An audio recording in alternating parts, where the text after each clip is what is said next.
UP police constable 2023 60,244 जो post निकली हैं उस पर आप किस तरीके से अपना आवेदन सही से भर सकते हैं। तो दोस्तों भरने के लिए आपको आना होगा इस वेबसाइट पे। तो इस वेबसाइट का जो URL है हम डिस्क्रिप्शन में दे देंगे।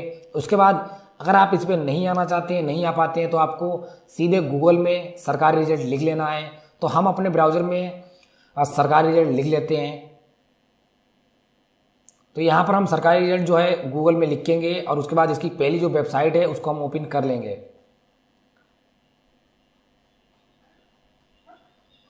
इसके बाद जो वेबसाइट खुली है इसी पे हम क्लिक करेंगे।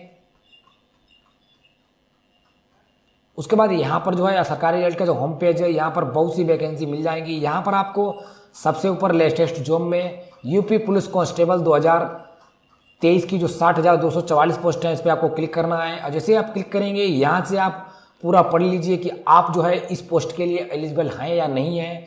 अगर हैं तो आप बिल्कुल नीचे की साइड में आएंगे, राइट साइड में बिल्कुल नीचे की साइड में यहाँ पर लिखा होगा क्लिक हेयर। तो आपको यहाँ पर अप्लाई ऑनलाइन के सामने क्लिक हेयर पर क्लिक करना है। अब जैसे ही आप क्लिक करेंगे यहाँ पर आपको 5 स्टेप में जो फार्म है उसको कंप्लीट करना होगा। तो सबसे पहले ऊपर लिखा है अप्लाई ऑनलाइन। दोस्तों जैसे ही क्लिक करेंगे यूपी पुलिस का जो फार्म है आपके सामने खुल जाएगा। तो यहाँ पर आपको अपना नाम डालना होगा। तो दोस्तों जो हाई स्कूल की मार्कशीट में नाम हो वो आपको डाल दीजिए। तो यहाँ पर डालेंगे नाम। तो यहाँ पर पहला नाम डालेंगे, उसके बाद यहाँ पर अंतिम नाम। तो दोस्तों फर्स्ट नेम में अपना पहला नाम और लास्ट नेम में अंतिम नाम। उसके बाद यहाँ पर पूरा नाम डालेंगे, आवेदक का पूरा नाम। उसके बाद यहाँ पर जो भी आपकी जन्मतिथि है वो डालेंगे। उसके बाद यहाँ पर पिताजी का नाम डालेंगे, यहाँ पर माताजी का नाम डालेंगे,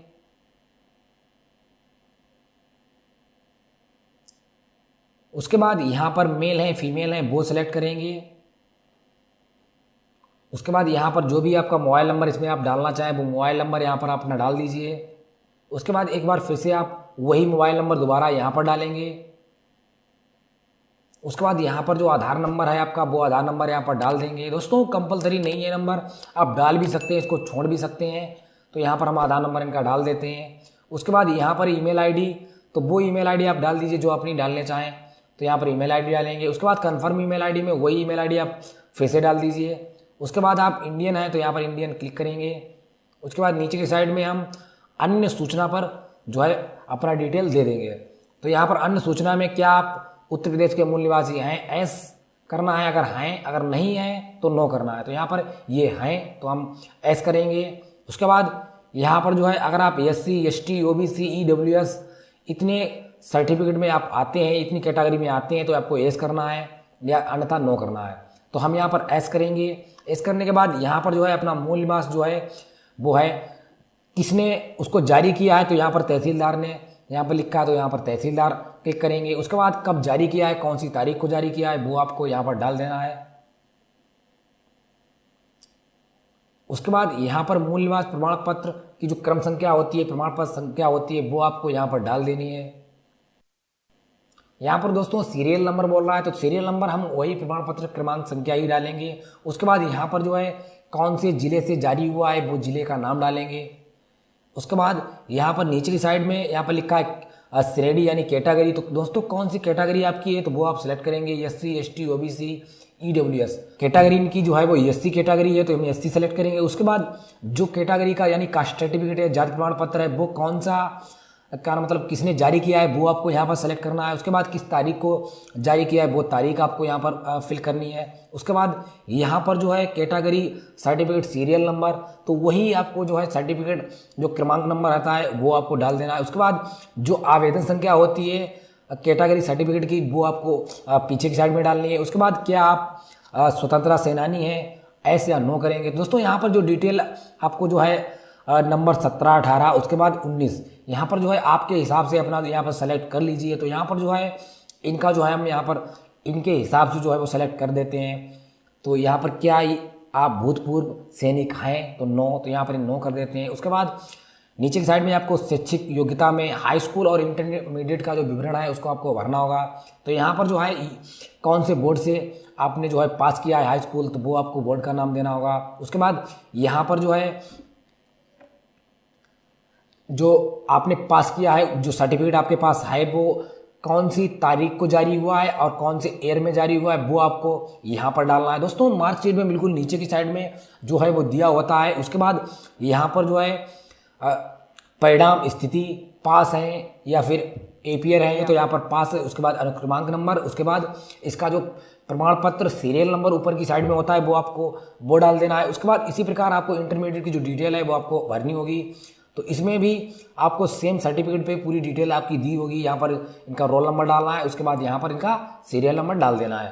तो दोस्तों यहाँ पर हाई स्कूल और इंटरमीडिएट की पूरी जो डिटेल है उसको आपको भर देना है। भरने के बाद आप नीचे की साइड में स्क्रॉल करेंगे, यहाँ पर जो है आपको कुछ ऑप्शन होंगे, उसको आपको एस या नो में जवाब देना है।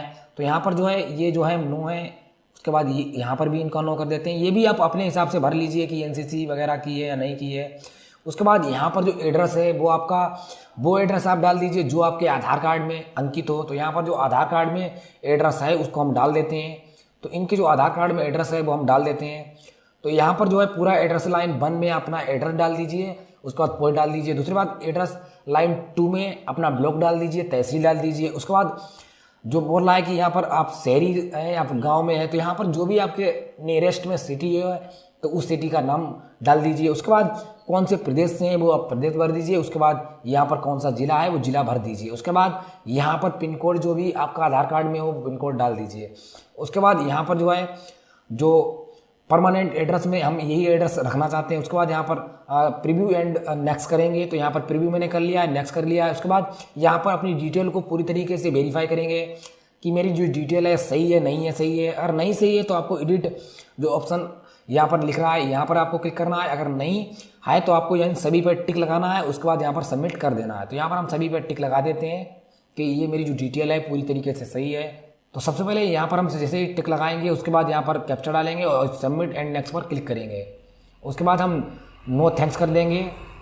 तो यहाँ पर जो है आपका रजिस्ट्रेशन है वो सक्सेसफुली हो जाएगा। उसके बाद यहाँ पर इस रजिस्ट्रेशन को एक्टिवेट कर देना है कि एक्टिवेट करने के लिए आपके फ़ोन पे एक मैसेज आएगा, OTP जाएगी। तो जैसे ही आप ओके करेंगे और एक OTP जाएगी, यहाँ पर रजिस्ट्रेशन नंबर और डेट ऑफ बर्थ और OTP और कैप्चा डाल के उसको जो रजिस्ट्रेशन नंबर आया है उसको एक्टिवेट कर देना है। तो हमने जो डिटेल है पूरी डाल ली है। डालने के बाद यहाँ पर एक्टिवेट पर क्लिक करेंगे। तो इस तरीके से आप देख सकते हैं कि ऊपर की साइड में लिख के आ चुका है कि आपका जो रजिस्ट्रेशन है वो एक्टिवेट हो चुका है। अब आपको इसी फार्म को जो है वो लॉगिन करना होगा। तो लॉगिन करने के लिए आप अपना रजिस्ट्रेशन नंबर जो आपके पास मिला है वो डालना है, डेट ऑफ बर्थ डालनी है, उसके बाद कैप्चा डालना है, उसके बाद लॉगिन करना है। तो इतनी कुछ डिटेल आप डालेंगे, जैसे ही आप फार्म में फिर से लॉगिन हो जाएंगे। और जैसे ही आप लॉगिन होंगे अब आपको जो शुल्क है वो देना पड़ेगा। तो यहाँ पर जो शुल्क फीमेल और मेल का दोनों का 400 रुपये है। तो यहाँ पर हम पे नाउ पर क्लिक करेंगे और इनकी जो पेमेंट है इंटरनेट या फिर UPI से हम करा देंगे। तो यहाँ पर आप देख सकते हैं कि जो पेमेंट पेज है वो खुल चुका है। यहाँ पर फर्स्ट नंबर पर लिखा है इंटरनेट बैंकिंग और सेकंड नंबर पर लिखा है UPI। तो हम जो है UPI यानी फ़ोन पे से पेमेंट जो है करने वाले हैं। तो फ़ोन पे से किस तरीके से आप पेमेंट करेंगे, तो यहाँ पर आप क्लिक करेंगे नीचे की साइड में और नंबर फर्स्ट स्टेप पे इंटर UPI ID डाल देंगे। तो दोस्तों फ़ोन पे में आपको UPI ID मिल जाएगी, वही UPI ID आप यहाँ पर डालेंगे और पीछे की साइड में वैलिडेशन पर क्लिक करना होगा। अगर आपकी UPI ID सही होगी तो टिक लग जाएगा और पे नाउ पर क्लिक करना है। और जैसे ही आप क्लिक करेंगे यहाँ पर अब आपके जो सामने जो है नेक्स्ट पेज जो है धीरे धीरे ओपन हो जाएगा। तो यहाँ पर आप देख सकते हैं जो पेज जो है रिडायरेक्ट हो रहा है और आपके जो फ़ोन पे में ऑप्शन जो है खुल जाएगा और उसमें लिख के आ जाएगा ऊपर की साइड में। आप स्क्रीनशॉट दे देंगे आपका ऊपर में। तो यहाँ पर इस तरीके से आएगा, इस पर आपको क्लिक करना है और अपना पिन डाल के जो है पेमेंट करा देना है। पेमेंट जैसे ही आप कराएंगे तो आपका पेज जो है ऑटोमेटिक रीडायरेक्ट हो जाएगा। यहाँ पर आप अपने जो डॉक्यूमेंट्स हैं वो डिजी लॉकर से या फिर डायरेक्ट यहाँ पर अपलोड करके जो है वेरिफिकेशन कर सकते हैं। दोस्तों हम जो है डायरेक्ट इस पे अपलोड करेंगे क्योंकि बहुत से लोग जो है डिजी लॉकर से हो सकता है नहीं कर पाएँ। तो यहाँ पर हम सीधे अपने सिस्टम में व्हाट्सएप ओपन करेंगे और जितने भी इमेज हमको यहाँ पर डालने हैं उनको हम एक बाय एक करके सेव कर लेंगे सिस्टम में। तो यहाँ पर जो है इनका फ़ोटो, सिग्नेचर, हाई स्कूल की मार्कशीट और 12th की मार्कशीट मैंने जो है सेव डेस्कटॉप पर कर ली है। करने के बाद सबसे पहले हम यहाँ पर इनका फ़ोटो सेलेक्ट करेंगे और अपलोड करेंगे। तो इस तरीके से फ़ोटो इनका अपलोड हो जाएगा, ओके करेंगे और उसके बाद यहाँ पर चूज सिग्नेचर पर जाएंगे। इनका सिग्नेचर भी हम यहाँ पर से अपलोड कर लेंगे। दोस्तों जहाँ से आप अपलोड करते हैं इनके नीचे लिखा है कि कितनी KB से कितनी KB के बीच होना चाहिए। अगर आप KB सेट नहीं कर पाते हैं तो आप दूसरा वीडियो देख लीजिए, यूट्यूब पर आपको मिल जाएगा किस तरीके से KB को हम सेट करते हैं। तो दोस्तों उसके बाद यहाँ पर आप नीचे की साइड में देख सकते हैं कि चूज हाई स्कूल की जो मार्कशीट लिखी है, तो हाई स्कूल की मार्कशीट हम नीचे जो है चूज करेंगे।